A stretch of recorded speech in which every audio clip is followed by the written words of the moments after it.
South ఇండియాలోనే అతి తక్కువ ధరలకే రత్నాలందించే ఏకైక సంస్థ 6JVR. బజరంగ్ ఫౌండేషన్ అని పెట్టారు. బజరంగ్ అంటే ఆంజనేయ స్వామి. మీరు ఇప్పుడు ధర్మం గురించి మాట్లాడుతున్నారు, ధర్మబద్ధంగా పంచుతారు అని. కానీ ఈ నియోజకవర్గంలో ఓ ప్రధాన దేవాలయానికి సంబంధించిన 100 ఎకరాల భూముల్ని వైఎస్ఆర్ కాంగ్రెస్ పార్టీ వాళ్ళు కాజేశారు అనేది దులిపల్లి నరేంద్ర చేస్తున్నారు. అంటే ఇవి రాజకీయ ఆరోపణలకు ఇప్పుడు ఒక క్షణంలో నేను సమాధానం చెప్పలేను కానీ ఉందా భూముల అనేకాంతమైన మాట వాస్తవం కాదా? అది దాంట్లో నిజముందో లేదో నాకైతే సాక్షి వేణుగోపాల స్వామి ఆలయమా? సాక్షి భావనారాయణ స్వామి అవన్నీ నేను ఫ్యూచర్ లో స్టడీ చేసి మీకు చెప్తాను. ముందు వారి దగ్గర కోఆపరేటివ్ సెక్టర్ లో సంగం డైరీ హాస్పిటల్ బయటకు వదిలేసి ఏదైనా ఆరోపణలు చేయడానికి అర్హత లేదు. వేరే సామాన్యుడు చేస్తే దెర్ ఇస్ మీనింగ్. నిజంగా ఆయన మిస్లీడ్ చేశాడు, ఈయన అసలు కూర్చుందే అవినీతి మీద. సరే, ఆయన జనాన్ని మోసం చేస్తున్నారు మీరు చెప్తుంటే, మీరు దేవుడి భూములు తీసుకున్నారని ఆయన చెప్తున్నాడు. అంటే ఆ విషయంలో నాకు ఇంకా అంత అవగాహన లేదండి. నేను ఇంకోసారి స్పందిస్తాను. నేను స్టడీ చేసి వారికి మాత్రం అసలు వేరే వాళ్ళని ఆరోపణ చేసే అర్హతే లేదు. వారు ఎన్నికల్లో పోటీ చేయాలంటే ముందు కోఆపరేటివ్ సెక్టర్ డైరీ వదిలేసి తర్వాత ఎన్నికలు పోటీ చేయాలి. మీకు అర్థమవుతుందో లేదో, తెలుగుదేశం పార్టీ గ్యారంటీగా గెలవగలం అనుకున్న ఒక 10 సీట్లలో పొన్నూరు ఉంది.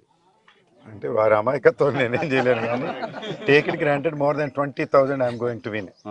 సంక్షేమ ప్రభుత్వం ఈజ్ గోయింగ్ టు విన్. మీరు సర్వేలు చేసుకోండి ఇక్కడ నుంచి, మీకు ఏమొస్తాయి రీడింగ్స్. నేను ఒక్కటే చెప్తున్నానండి, జగన్మోహన్ రెడ్డి గారికి ప్రతి నియోజకవర్గంలో గెలుపు ఓటములతో సంబంధం లేకుండా కన్సిడరబుల్ ఓటింగ్ ఉంది. ఎక్కడన్నా ఒక 5,000, 3,000, 4,000 అభ్యర్థులు ఏదన్నా కరెక్ట్గా చేసుకొని చోట అపజయాలు పొందుతాయి అనేది ఒక డౌట్ ఉంది. అందువరే వారి అభ్యర్థులందరినీ మార్చారు. నేను ఈ జగన్నామ సంక్షేమ శిబిరాల వల్ల ఎక్కువ వేల మంది జనానికి దగ్గరయ్యాను. దానిలో నాకు పార్టీ రహితంగా ఒక 20,000 ఓట్లు అదనంగా వస్తాయని నేను నమ్ముతున్నా. అది వైఎస్ఆర్ 151 వచ్చినప్పుడు, పోయినసారి 151 వచ్చినప్పుడు జనసేన విడిగా పోటీ చేసినప్పుడు మీ దగ్గర గెలిచింది మీ పార్టీ అభ్యర్థి 1000 ఓట్లతో. ఇప్పుడు 2 పార్టీలు కలిసి ఉన్నాయి, 3 పార్టీలు కలిసి ఉన్నాయి. అంటే నేను ప్లస్ 5 ఏళ్ల ప్రభుత్వ వ్యతిరేకత ఉంటుంది. జగన్మోహన్ రెడ్డి గారికి గెలవక ముందు రాజకీయం, గెలిచిన తర్వాత రాజకీయం డిఫరెంట్ అండి. పోయినసారి అలా ఉంది కాబట్టి ఈసారి ఇలా ఉండదంటే సంక్షేమ కార్యక్రమాలు విస్తృతంగా వెళ్ళాయి. 1, 2 నేను తప్పుగా అనుకోకపోతే కులాలు మతాలు ప్రభావం ఎంతో కొంత రాజకీయాల మీద ఉండే మాట వాస్తవం. జనసేన పార్టీ పోయినసారి పేరుగా పోటీ చేసింది, వారికి 13,000 ఓట్లు వచ్చింది. ఈసారి జనసేన తెలుగుదేశం కలిసి పోటీ చేస్తున్నాయి. భారతదేశంలో స్వతంత్రం వచ్చిన తర్వాత ఈ నియోజకవర్గంలో బూర్జువాలు పెత్తందారులకు సంబంధించిన పార్టీ కులం తప్పించి వేరే కులానికి అవకాశం లభించలేదు. మొట్టమొదటిసారి 2019 సంవత్సరంలో మొట్టమొదటిసారి బూర్జువాయేతర కులాన్ని జగన్మోహన్ రెడ్డి గారు ఇక్కడ పెట్టారు. వారు 1100తో గెలిచారు. వారి సామాజిక వర్గం నుంచే నేను వచ్చాను. నా సామాజిక వర్గానికి చెందిన ఓట్లు 36-37,000 ఉన్నాయి. వారి సామాజిక వర్గానికి చెందిన ఓట్లు 19,700. బాగా జగన్మోహన్ రెడ్డి సోషల్ ఇంజనీరింగ్ అలవాటు చేశాడే. సో అందుకని నా ముఖం ఇన్ని కార్యక్రమాలు చేసిన తర్వాత నా సామాజిక వర్గం వ్యక్తులకి నేను నచ్చుకోకుండా ఉంటే దానికి ఏమీ అవకాశమే లేదు. నేను వైట్ పేపర్ 100కి 100 రూపాయలు నా సామాజిక వర్గం ఓట్లు నాకు వస్తే వారు 25,000తో ఓడిపోతారు. 2 క్వశ్చన్స్ ఎక్కువ టైం తీసుకుని, ఎండలు బాగున్నాయి, మీరు కూడా జాగ్రత్త. హైదరాబాద్ నుంచి వచ్చిన తర్వాత ఇక్కడ ఎండలు చూస్తే మేము ఉండలేకపోతున్నాము. 2 ఇష్యూస్. అంబటి రాంబాబు గారికి బ్యాకప్ అంతా ఎలక్షన్ అంతా మీరు చేశారు. పాపం ఇబ్బంది పడతారేమీ సార్ మీరు లేకుండా? అట్లా నేను అనుకోవటానికి ఏం లేదు. మీరు అనుకోవడం కదా, ఆయనకి ఇబ్బంది ఏమో కదా. వారి వయసు అప్పుడు 60 ఏళ్ళు, నా వయసు 55 ఏళ్ళు. 5 ఏళ్ళు వయసు పెరిగింది, అనుభవాలు పెరుగుతున్నాయి. ఇంకో నియోజకవర్గం కూడా పెనట్రేట్ అయి చేయగలం. ఇక్కడ నుంచి సత్యనపల్లికి కోఆపరేట్ చేయగలం, పొన్నూరు చేయగలం. వారు అక్కడ ఉండి పొన్నూరుకి సహాయం చేయగలరు, వారికి వారు చేయగలరు. ఇద్దరం కలిసి మరొక నియోజకవర్గానికి కూడా మ్యూచువల్ కోఆపరేషన్ తో నడుస్తుంది.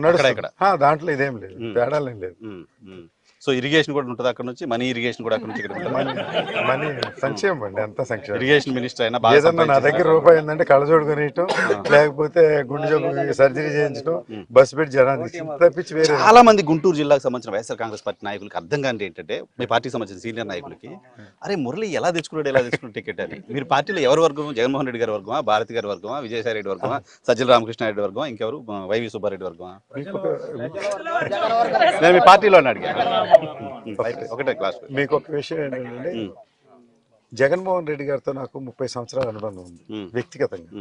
నేను కడపలో ఇంజనీరింగ్ చదివిన రోజు నుంచి వారితో పరిచయం ఉంది. నేను ఎప్పుడు ప్రత్యక్ష రాజకీయాల్లోకి రావాలనుకోలేదు, నెంబర్ 1. ఇప్పటికి కూడా ప్రత్యక్షంగా వారిని ఎప్పుడు టికెట్ నేను అడగలేదు. మేఘ సందేశం ద్వారానే వారిని అడిగాను. ఇవన్నిటికీ ఒకటే కారణం, జగన్మోహన్ రెడ్డి గారితో నాకు సంబంధాలు ఉండే కానీ టికెట్ వస్తుందని నేను నమ్మను. వర్గం జగన్మోహన్ రెడ్డి వర్గమే.